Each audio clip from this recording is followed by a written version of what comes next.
오늘은 오호라 나는 곤고한 사람이로다, 오호라 나는 곤고한 사람이로다 라는 제목으로 말씀을 드리겠습니다.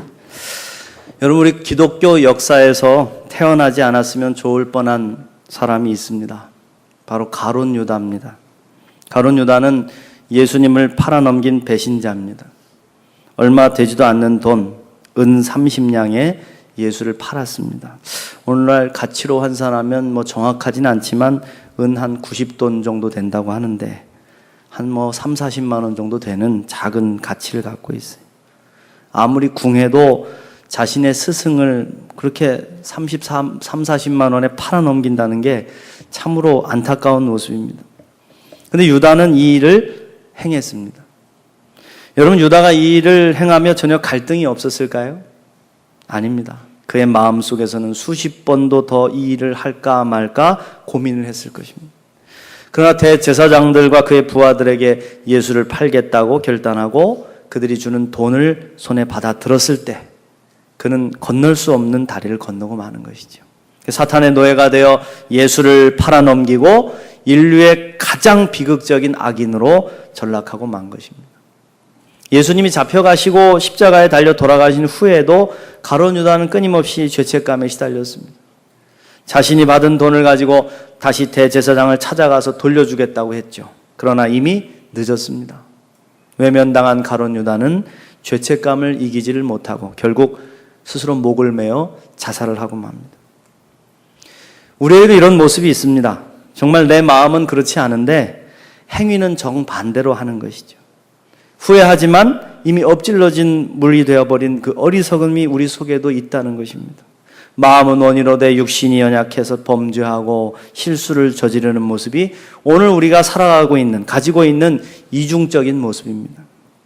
이런 인간의 양면성을 적나라하게 표현한 작가가 있는데요. 그가 바로 19세기 후반에 살았던 로버트 스티븐슨이라는 사람입니다. 이 사람이 쓴 책 가운데 여러분 잘 아시는 지킬 박사와 하이드라는 책이 있죠. 지킬 박사는 신사였고 점잖은 의사였습니다. 그런데 매일 똑같이 진행되는 일상의 지루함을 느끼고 하나 약을 개발하게 됩니다. 오랜 연구 끝에 마침내 성공하게 되는데 이 약을 먹으면 자신이 전혀 생각하지도 못했던 다른 모습, 이 내면에 담겨져 있었던 그런 악한 모습이 튀어나오는 거예요. 그래서 그 악인으로 변하게 되는 것이죠. 밤이 되면 약을 먹고 폭력적인 일을 서슴없이 하는 하이드가 되었다가 도망쳐서 돌아오면 해독제를 먹고 점잖은 신사요 의사인 지킬이 돼가지고 살아가는 것이죠. 그는 이 약에 점점점 빠져들게 됐어요. 그리고 결국 자기 자신을 잃어버립니다. 하루는 약을 먹고 많은 사람들을 죽이다가 자기 장인마저도 죽이고 경찰에 쫓기는 신사가 되죠. 그리고 급히 돌아와 해독제를 먹어야 하는데 먹지 못하고 끝내는 경찰이 쏜 총에 맞아 죽게 됩니다. 돌이켜야 하는데 돌이키지 못하니 결국 모든 것을 잃고 만 것입니다. 어찌 보면 우리 속에도 이런 모습이 담겨져 있습니다. 마음으로는 선을 행하고 싶고 착하게 살고 싶은데 마음속에 있는 다른 인격이 우리를 사로잡는 겁니다. 화를 내고 미워하고 폭력을 행사하고 하나님이 싫어하시는 죄의 길을 자꾸 걷게 만드는 것이죠. 아내에게, 자식들에게, 가족들에게, 이웃들에게 실수를 저지르게 됩니다. 잘못된 길을 행하다가도 빨리 돌이키면 사는데 돌이키지 못하고 갈 때까지 가다가 결국 인생을 송두리째 잃어버리게 되고 마는 것입니다. 그런데 여러분, 사도 중에 사도요 위대한 전도자인 바울도 우리와 동일한 고민이 있었다는 거예요. 오늘 말씀 15절부터 보시면 내가 행하는 것을 내가 알지 못하노니 곧 내가 원하는 것은 행하지 아니하고 도리어 미워하는 것을 행함이라 그랬어요. 저는 이 말씀을 묵상하며 속으로 그런 생각을 들었어요. 이게 사도 바울 선생님의 고백이 맞아? 사도 바울 같은 위대한 분이 나도 내가 무슨 일을 행하는지 잘 모르겠다. 선한 일, 옳은 일을 하고 싶은 마음은 있는데 몸은 도리어 악한 일, 미워하는 일을 행하더라. 그것입니다. 죄 짓지 말아야겠다고 생각은 했지만 죄 짓고 살게 되더라는 게. 여러분, 이게 초신자의 고백입니까? 아닙니다. 누구보다도 예수를 잘 따르고 누구보다도 예수님을 사랑하고 기도하면 병자들도 빨떡빨떡 일어나게 만들었던 사도 중에 사도, 신약 성경의 3분의 1 이상을 짓고 그렇게 많은 복음을 전했던 사도 바울의 고백이라는 거예요. 그래서 여러분 우리는 어떻겠냐 이겁니다. 우리는 어떻겠습니까? 저는 오늘 말씀을 보면서 마음의 두 개의 법이 치열한 싸움을 할 때 이 싸움에서 우리가 승리하는 비결이 무엇인지를 살펴보려고 합니다. 저와 여러분들에게 은혜가 되시기를 축원합니다. 첫 번째로요, 우리가 이 싸움에 승리하기 위해서는 정직하게 자신의 연약함을 인정하라 이겁니다. 인정하라. 바울은 솔직하게 자신의 연약함을 고백했습니다. 22절부터 보시면 내 속사람으로는 하나님의 법을 즐거워하되 내 지체 속에서 한 다른 법이 내 마음의 법과 싸워 내 지체 속에 있는 죄의 법으로 나를 사로잡는 것을 보는도다. 오호라 나는 곤고한 사람이로다. 이 사망의 몸에서 누가 나를 건져내랴. 참 처절하고도 솔직한 고백입니다. 사도 바울은 비참했습니다. 이 곤고한 상태를 인간적인 노력으로는 절대로 벗어날 수 없다는 것을 깨달았다는 것이죠. 그렇습니다, 여러분. 죄는요, 결코 우리 인간의 노력으로 해결할 수 있는 것이 아닙니다. 죄의 현실성은 아무리 발버둥 쳐도 벗어날 수 없는 우리 인간의 굴레예요. 굴레입니다. 사도 바울의 이 울부짖음은 죄 앞에 있는 우리들의 모습을 고백한 거예요. 저와 여러분의 모습입니다. 사실 죄에 대해서 두 가지 잘못된 태도가 있습니다. 하나는 죄를 그냥 방치하는 거예요. 죄가 죄인지도 모르고 방치해두고 그냥 죄 짓고 사는 겁니다. 다른 하나는 죄와 싸워 이길 수 있다고 자만하는 태도입니다. 하나님을 알지 못하는 사람들은 죄를 방치하고 살다가 망하고, 하나님을 잘 믿는다고 자부하는 사람들은 이기지도 못할 죄와 싸우겠다고 할 수 있다고 자만하다가 망하더라 이겁니다. 자기는 죄와는 무관한 사람인 것처럼 가면을 쓰는 것이죠. 나는 깨끗하고 나는 의인이고 나는 죄를 이길 수 있고 할 수 있고. 그러나 진정한 그리스도인들은 스스로 악하고 게으르고 연약한 본성을 가지고 있음을 인정한다 이거예요. 그리고 오직 이 죄의 문제는 예수님께 나아가야만 해결함을 받을 수 있다는 것을 고백하게 된다 이거예요. 할렐루야. 바울은요 바로 이걸 고백한 것입니다. 하나님 앞에서 치유받기 위해서는요 하나님 앞에 솔직해져야 됩니다. 솔직해져야 됩니다. 우리 자신의 연약함을 인정해야 됩니다. 병원에 찾아가서 병을 고침받기 위해서는 의사와 상담해야 할 때 솔직해야 되지 않겠습니까? 가족력에 병력이 있습니까? 그러면 말을 해야죠. 예, 우리 아버지가 간암이 있으셨습니다. 다 얘기해야 되는데 깨끗한 것처럼 우리 가족은 다 건강합니다. 일상생활에 잘못된 습관, 좋지 않은 음식을 먹는 습관, 잘못된 일을 행하는 것 등을 소상하게 고백해야 치료를 받을 수가 있는 것이죠. 우리 어르신들 가운데 방문 돌봄 서비스를 자녀들이 신청해서 받게 되는 분들이 있어요. 아시다시피 혼자 지내시기 어려우시는 어르신들을 돌보미들이 찾아가서 밥도 해드리고 청소도 해드리고 이야기도 해드리고 머리도 감겨드리고 목욕도 시켜드리는 그런 서비스입니다. 근데 이 서비스를 신청하면 반드시 이 어르신들의 몸 상태를 확인하는 분들이 실사를 나옵니다. 실사를 나와요. 근데 이상한 것은요, 이분들이 나오면 멀쩡한 행세를 하시는 거예요. 잘 걷지도 못하시고 음식도 챙겨드려야 드시는 분들이 이분들만 나오시면 나 아프지 않아? 나 멀쩡해? 나 잘 움직여? 그래서 막 씩씩하게 걸으시고 그러신다는 거예요. 그게 결국 서비스를 받지 못하고 돌아가게 되는 경우가 많습니다. 우리도 여러분 마찬가지입니다. 치유자 되시는 하나님 앞에 나의 있는 모습 그대로 보여드리는 것을 부끄러워하지 말라. 부끄러워하지 말라. 그래야 하나님의 위로를 받을 수 있습니다. 하나님, 저의 연약함을 아시지요. 은혜 받는 척만 하지 정말 은혜 가운데 살지 못하고 믿음 좋은 척만 했지 믿음의 행위는 행하지 못하는 바보입니다. 죄에 넘어지고 습관적으로 또 죄를 짓고 하나님이 다 보고 계신 것을 알면서도 여전히 죄 짓고 살다가 또 주님 앞에 왔습니다. 염치 없지만 주님 저를 받아주십시오. 사실 여러분 이 고백은 성령의 은혜 가운데 영이 살아있는 사람들만이 드릴 수 있는 고백입니다. 우리가 진정 애통해야 하는 것은요, 예수를 믿고 또다시 죄를 짓는 것이 아니에요. 예수를 믿고 또다시 죄를 짓는 것보다 그 죄를 짓고도 괴로워하고 몸부림치는 애통함이 없는 것입니다. 죄가 점점점 무감각해지는 거예요. 사랑하는 성도 여러분, 세상과 육신을 따라 살고 죄 짓고 살았던 모습 때문에 애통함이 있으십니까? 사도 바울과 같은 울부짖음.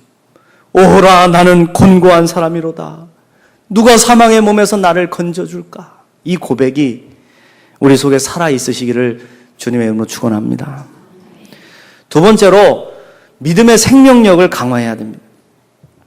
미국 뉴욕의 맨하튼은 섬인데 여러분 알죠? 이 맨하튼 중심부를 흘러가는 큰 강이 있습니다. 이 강이 허드슨 강입니다. 강의 끝에는 물론 바다가 있겠죠. 그래서 이 강의 하류에 보면 자유의 여신상이 딱 서 있고 그 아래로 바닷물과 민물이 마주치는 곳이 있습니다. 이곳을 솔트라인이라고 합니다.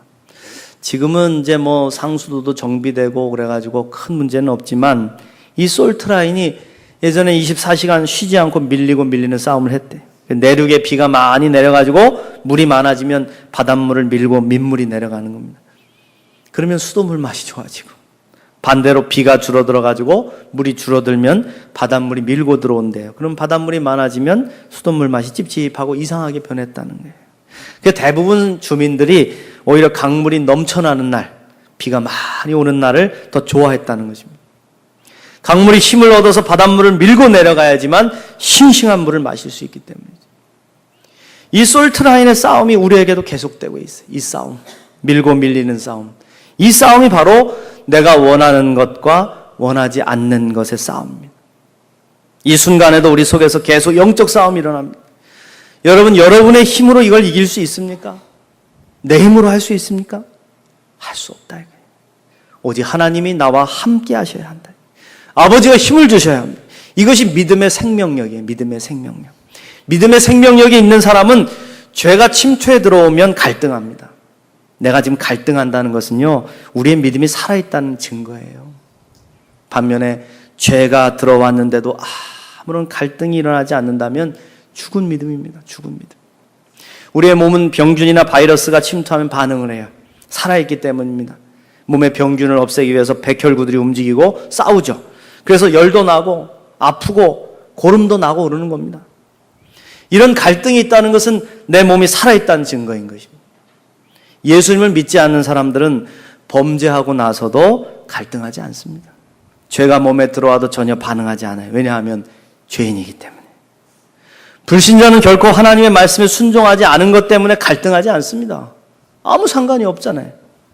죄와 사망의 법이 그를 지배하고 있기 때문입니다. 그러나 그리스도와 연합하여 죄사함을 받은 그리스도인들은 다르잖아요. 왜? 믿음의 생명력이 살아있기 때문에. 갈등이 일어나는 거예요. 그래서 우리 주일날 예배 안 드리거나 육신의 즐거움을 위해서 죄를 지으면 마음에 찔림이 있는 것이죠. 그렇잖아요. 아이고, 내가 오늘 예배 드려야 되는데 예배 못 드리고, 바빠가지고 여기 왔는데, 아이고, 하나님한테 죄송스럽고, 아이고, 괜찮을지 모르겠다. 자꾸 찔림이 생겨. 주님의 뜻을 어기면 마음에 갈등이 생깁니다. 그것은 믿음의 생명력이 살아있기 때문에 그렇습니다. 사실 우리는 두 가지 모습을 다 가지고 살고 있습니다. 죄와 사망의 법이 지배하여 자꾸만 생명의 법을 거스르는 어둠의 모습과 생명의 법을 따라서 죄의 법을 거꾸로 거슬러 올라가는 모습이 우리 속에 다 있어요. 바울은 오늘 말씀 22절부터 23절 이렇게 고백했습니다. 내 속사람으로는 하나님의 법을 즐거워하되 내 지체 속에서 한 다른 법이 내 마음의 법과 싸워 내 지체 속에 있는 죄의 법으로 나를 사로잡는 것을 보는도다. 그렇다면 여러분 어찌해야 합니까? 생명의 법을 더 강화시키면 된다. 죄의 법이 우리를 사로잡지 못하도록 생명의 법에 집중하라. 선하고 아름다운 생각에 더 집중하고 좋은 언어 생활에 더 집중하고 나쁜 곳에 다녔던 발걸음을 멈추고 하나님의 생명력에 집중시키는 겁니다. 주님이 기뻐하시는 곳에 우리 몸을 드리는 거예요. 쉽게 말해서 죄와 악으로 가는 마음을 말려버려라. 이걸 바울은 로마서 6장 12절 말씀에서 이렇게 설명했습니다. 그러므로 너희는 죄로 너의 죽을 몸에 왕노릇하지 못하게 하여 몸의 사욕을 순종치 말고 또한 너희 지체를 불의의 병기로 죄에게 드리지 말고 오직 너희 자신을 죽은 자 가운데서 다시 산 자같이 하나님께 드리며 너희 지체를 의의 병기로 하나님께 드려라. 할렐루야. 다시 말하면 죄악으로 가는 모든 통로를 끊어버리는 거예요. 우리 몸을 주님의 의로운 병기로 드리라는 것입니다. 아메리카 인디안들의 속담에 우리 마음속에 좋은 양과 나쁜 늑대가 살고 있다 그러잖아요. 좋은 양과 나쁜 늑대가 살고 있습니다. 둘 중에 어느 쪽이 더 힘이 세질지는 우리가 어느 쪽에 먹이를 주느냐에 달려있다는 겁니다. 그런 것 같아요. 부정적이고 어둡고 괴롭고 잔인하고 이런 것만 계속 먹이를 주고 그쪽만 찾아가는 사람들은 결국은 그렇게 발달이 돼요. 그래서 죄악이 죄의 법이 나를 사로잡아가게 만들어요. 그러나 반대로 빛으로 환하게 어둠이 아닌 긍정으로 그리고 예수 그리스도의 생명력으로 계속 나가는 사람들은 그 법을 따라 살게 돼 있다. 여러분 그렇습니다. 방법은 단순합니다. 생명의 법, 나를 인도하시고 살리시고 사랑하시는 예수님의 생명력에 집중하는 겁니다. 그러기 위해서는 우리 생활을 조금 더 훈련할 필요가 있어요. 우리가 생각하고 행하는 것보다 한 걸음만 더 나가는 훈련을 해나가라. 한 걸음만 더 나가요. 하루에 내가 기도를 10분 했다면 5분만 더 해보자는 거예요. 20분 큐티를 하며 성경을 봤다면 25분 해보라는 겁니다. 남을 비판하는 것을 많이 했다면 그거 한마디를 좀 줄이고 남을 칭찬하는데 한마디를 더 해보라는 거예요. 매번 식사를 마치고 여러분 10분씩 한번 예수님을 묵상해 보세요. 아침 먹고 10분만 묵상해 보시오. 점심 먹고 10분만 묵상해 보세요. 저녁 먹고 10분만 묵상해 보세요. 여러분 삶이 어떻게 달라지는지 한번 보세요. 아무것도 안 하는 것보다 10분만 눈을 감고 예수님만 생각하는 거예요. 다른 거 생각하지 않고. 섬김을 받는 자리보다는 섬기는 자리에 자꾸 나가보는 거예요. 이게 날마다 조금씩 쌓여가면서 우리의 생명력이 강화되는 것입니다. 그러면 생명의 법이 우리를 지배하고 우리를 이끌어 가시는 것이죠. 할렐루야. 믿음의 생명력이 더욱 강성해지는 우리 모두가 되시길 간절히 축원합니다. 마지막으로요. 오늘 사도 바울의 고백은 그것입니다. 우리에게 승리를 주시는 예수님만 바라봐라. 할렐루야. 바울은 오호라 나는 곤고한 사람이로다. 이 사망의 몸에서 누가 나를 건져내려라고 고백했습니다. 그런데 이토록 처절한 고백에 머물러 있지 않고 위대한 고백을 드리는 겁니다. 25절 말씀에 우리 주 예수 그리스도로 말미암아 하나님께 감사하리로다 그랬어요. 할렐루야. 갑자기 눈을 들어서요 예수님을 바라보고 있는 겁니다. 여러분 그렇습니다. 아무리 몸부림을 쳐도 잘 살아보려고 애써도 우리 육신이 죄를 향해 나아가는 것은 막을 수가 없습니다. 저는 교우들의 상담을 들을 때마다 이걸 더 깊이 깨달아요. 너무나 믿음 좋으신 분 같은데 정말 사이가 좋은 부부 같은데 누구보다도 모범적인 신앙생활 하시는 분들 같은데 고백하는 이야기를 들어보면 가슴이 철렁철렁해요. 자신들이 마음에서 일어나는 죄의 법을 이길 수가 없다는 고백을 하시는. 이길 수가 없더라. 그럼 어떻게 할까요? 방법은 하나밖에 없다. 예수님과 함께 십자가에서 죽어야 됩니다. 죽었다고 선포하고 날마다 인정하는 거예요. 하루에 한 번씩만이라. 옛날에 김익두 목사님이 깡패가 돼가지고 원래 이 깡패로 사람들 많이 괴롭히다가 예수님 만나서 구원받고 목사가 되지 않았습니까? 그래서 많은 권능을 일으켰던 목사님인데 그래도 인간이니까 자꾸 속에서 울러오는 게 있잖아요. 어느 날 새벽 기도를 마쳤는데 막 벽에다 대고 목사님 박치기를 막 하는 거예요. 머리가 터지고 피가 나고 장로님들이 막 말리는 거예요. 왜 그러십니까 목사님? 내버려 두십시오. 옛내 김익두가 다시 살아나와서 나를 자꾸 괴롭히고 죄의 법으로 나를 이끌어가니 나를 죽여야 합니다. 그러면서 그렇게 몸부림을 치셨다는 거예요. 여러분 우리 속에 있는 속사람이 계속 튀어나와요. 그러니 날마다 예수님의 십자가를 바라보면서 주님과 함께 죽어야 되지 않겠습니까? 나는 그리스도와 함께 십자가에 못 박혀 죽었습니다. 이제 내가 사는 것이 아닙니다. 나를 사랑하셔서 목숨을 버리신 예수님의 은혜로 사는 것입니다. 할렐루야. 그렇습니다. 예수님 바라보지 않으면요 아무리 목사가 되고 장로가 되고 권사가 되고 안수집사가 되었어도 성경을 수백 번을 통독했어도 성품이 천사 같아도 아무리 좋다고 해도 결코 죄를 이길 수 없습니다. 예배드리고 눈물 철철 흘리고 은혜 많이 받고 돌아서면요 금방 욕심과 교만과 시기와 미움과 질투와 음란이 우리를 찾아와서 또다시 넘어질 수밖에 없어요. 저는 여러분들의 설교를 듣는 것을 반응을 보잖아요. 은혜를 받으시는 거 보면 눈물이 흐르고 또 감격 받으시는 게 보입니다 저는. 그리고 나가실 때 제 손을 꼭 붙잡고 오늘 목사님 설교 받고 은혜 많이 받았습니다. 이런 분들이 많은 날이 있어요. 근데 참으로 공교로운 것은 그런 분들이 많은 날 성도들이 많이 싸워요. 그런 주간에 소식이 들려와요. 목사님 아무개 집사와 아무개 권사가 싸웠는데 교회를 떠나겠대요. 나간대요. 참으로 신기합니다. 은혜 많이 받았다고 그러고 주의 말씀에 은혜 받았다고 하는데 돌아서면 싸우고 질투하고 미워하고 여러분 넘어지는 거예요. 그래서 사도 바울은 고린도전서 15장 57절 이렇게 외친 겁니다. 우리 주 예수 그리스도로 말미암아 우리에게 승리를 주시는 하나님께 감사합니다 그랬어요. 할렐루야. 그렇습니다 여러분. 죄를 이기신 분은 예수님밖에 없습니다. 죄와 사망의 권세를 깨뜨리시고 다시 사셔서 우리를 자유케 하시고 나를 변화시키실 수 있는 분은 예수님밖에 없습니다. 믿습니까? 그 예수님을 날마다 바라보시라는 거예요. 지속적으로 더 많이 바라보려고 노력하시라는 거예요. 우리 스스로의 의지나 결심으로 죄를 이기려 하지 말고 예수님 바라보고 예수님의 능력으로 죄를 이기십시오. 그까짓 거나 이렇게 하겠다 저렇게 하겠다 계획을 많이 세워봤자 안 됩니다. 오직 예수님을 바라보는 거예요. 내 안에 살아계셔서 나를 인도하시고 보호하신 예수님을 믿음의 눈으로 바라보십시오.